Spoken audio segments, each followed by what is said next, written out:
धन निरंकारजी. बऱ्याचदा असे दिसून येते की जेव्हा जेव्हा भगवंताचे नाव घेतले जाते त्यामागे काहीतरी एक स्वार्थ दडलेला असतो. कधी भीतीमुळे नाव घेतले जाते तर कधी इच्छापूर्तीसाठी नाव घेतले जाते. असे क्वचितच घडते की देवाकरिता भगवंताला जाणण्याकरिता नाव घेतले जाते. प्रेम भक्ती ही मोठ्या कष्टाने भेटते. प्रेम भक्ती हे कुठेतरी भाग्यवंतालाच प्राप्त होते. या जगामध्ये लोक दिखाव्यासाठी भक्ती करत आहेत. दिखाव्यासाठी मोठमोठे तीर्थस्थळांना जाऊन भेट देत आहेत.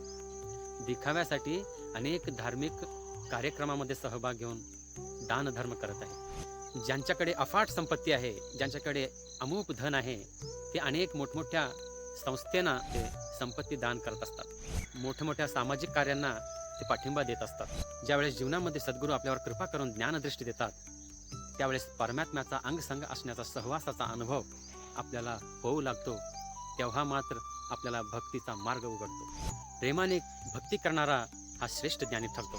म्हणून भक्ती प्रेमाविण ज्ञान नको देवा असे संतांनी म्हटलेलं आहे.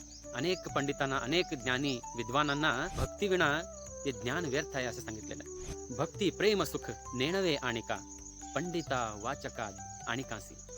आत्मनिष्ठ जरी झाले जीवन मुक्त परी भक्ती सुख दुर्लभतया.